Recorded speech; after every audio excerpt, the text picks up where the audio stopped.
Welcome to another round of the Twisted Metal Tournament. This is the round I've been waiting for, because we're finally going to play as my favorite vehicle, Mr. Grimm. The only driver suicidal enough not to encase himself in a protective shell of metal. Should make him an easy target, but it's not to be underestimated. As it says right here, the driver is still very dangerous. There's a key difference between the Grimm in this game and the one in previous Twisted Metal titles, as we'll be seeing in his storyline. In here, you lose track of time. Hours melt into days. Days turn into years. 30 years in my case. After so much time in solitary, I should have been getting better.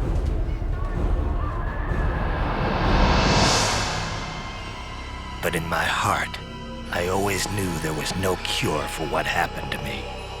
But I kept on hoping.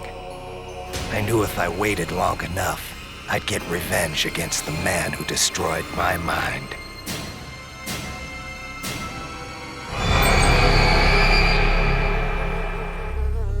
But I could only wait so long. Every day, the visions got worse.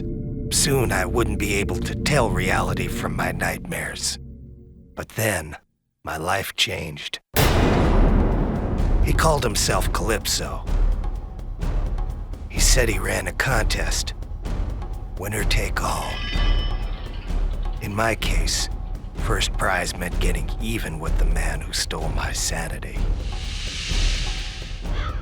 How could I refuse? I agreed to play.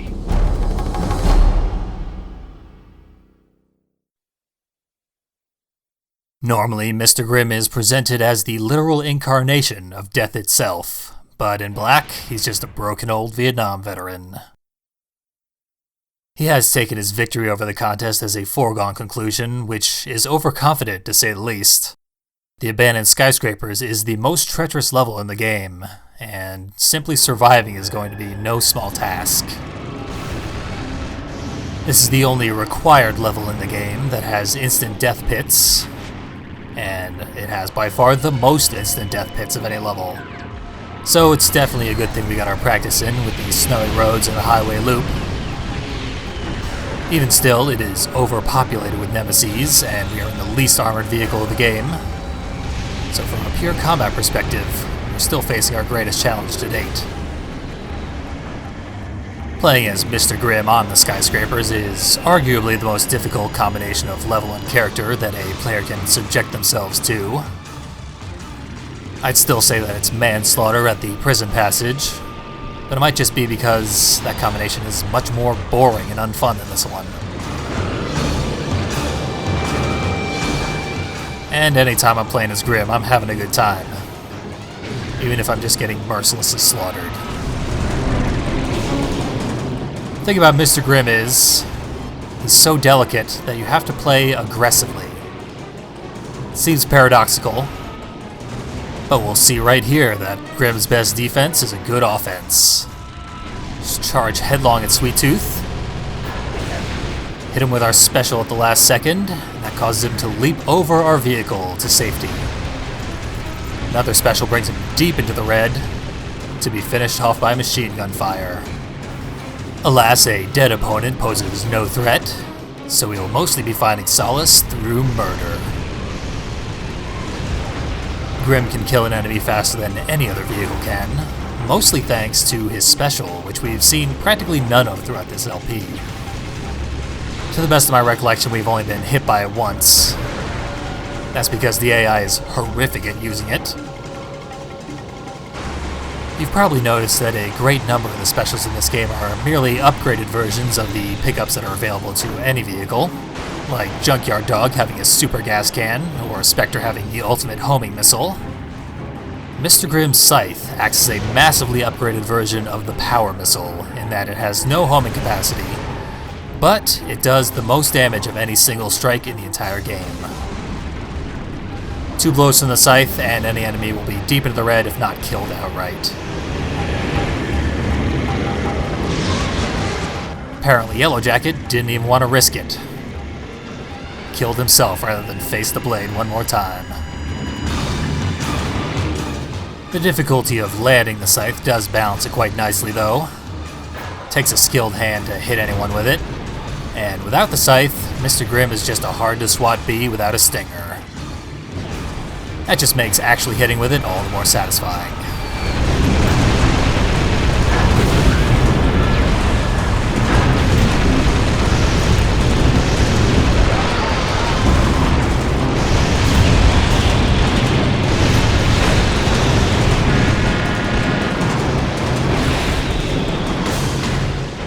I figured I'd let that moment stand on its own, since it did aptly demonstrate just how insane things get when you're playing as Mr. Grimm. By far the most fast-paced character in the game. Knowing when to run is a vital part of your strategy though, and luckily the Skyscrapers do give you a lot of outs, many of which have health pickups in them. They do indeed expect you to die primarily by falling off the building itself. Unfortunately, in a pretty annoying design decision, falling off the building is a required part of 100%ing this stage. So you can see if we shift the camera upwards, our black cube is between the buildings. There's no way to get it without dying.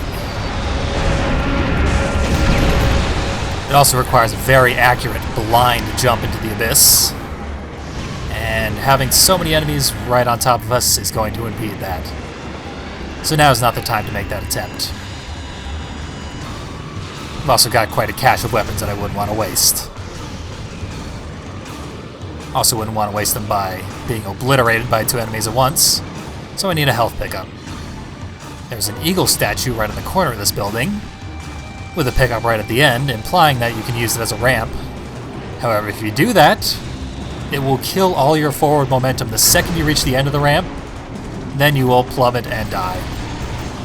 It's a hideous trap.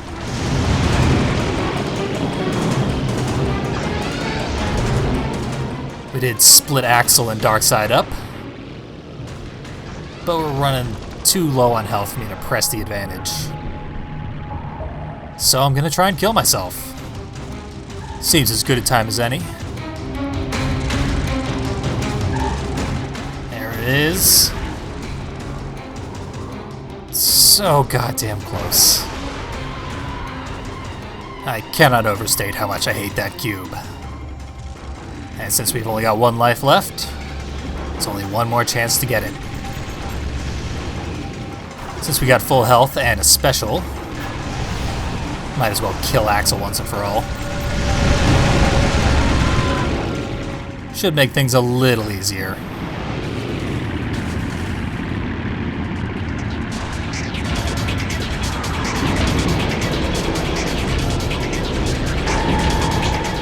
That'll give us an appropriately exciting soundtrack as we make another attempt while Darkseid is preoccupied.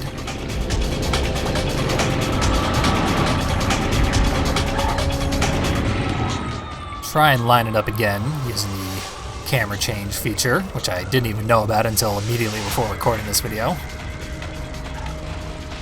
It's really hard to estimate since you can't see it even at the highest angle. But I got it. Glorious. We're actually under no obligation to successfully complete the round in order to save the cube that we just got, but I'll be damned if I'm going to die to the last remaining opponent, no matter how big and scary they are. Oftentimes Darkseid will just run herself off the edge using her special, but not this time. This time she's the last one standing. Not for long, though.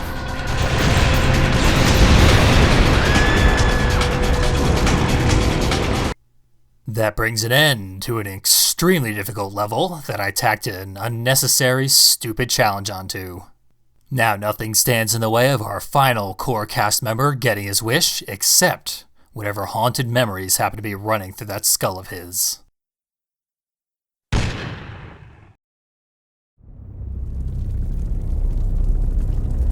I hadn't thought about the war in years. All the drugs and therapy in the world could never get me to talk about what I went through. But when I passed out, couldn't escape it. The past came rushing back. It was 1971 again, and I was back in Nam.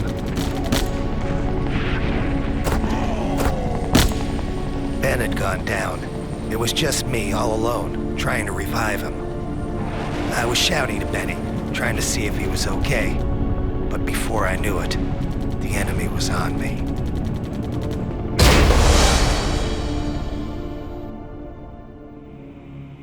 They put us into some stinking hole, 25 feet below the ground.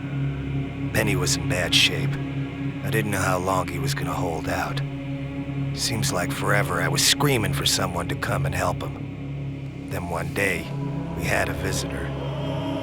The guy was an advisor to the Vietnamese. And he had his own unique idea of torture, starvation.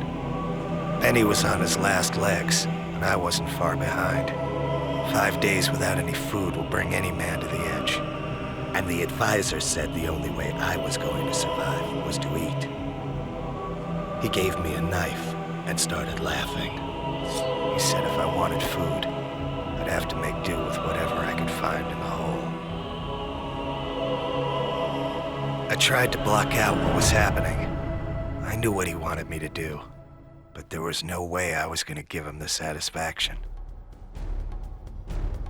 Benny died 2 days later. I couldn't look at him. I didn't even want to think about it. It's amazing the things you'll do to survive. I think Benny would have understood.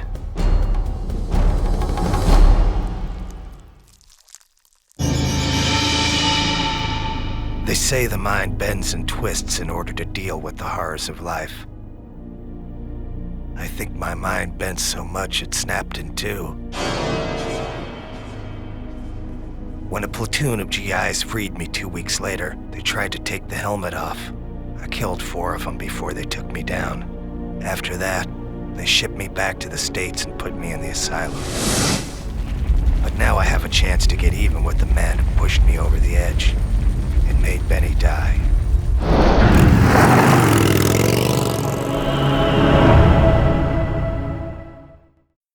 Victory has rarely ever tasted less sweet. It's easy to see why Mr. Grimm would be so hungry for revenge against that gold-toothed sadist. And when we meet up with Calypso, I bet it will be served cold. I'd done it. The battle was over. I'd won the contest. I went to see Calypso. Turns out he was a man of his word. He told me it was time for a reunion. After all these years, the advisor looked exactly the same. He didn't know who I was, but I recognized him. I'd been seeing his face in my nightmares for 30 years. Calypso had one more special prize for me. Dinner for one. 30 years is a long time to be locked away. You get kinda tired of asylum food. But after all this time, something new was on the menu. As much as I hated to admit it, over the years I developed a special craving for human flesh.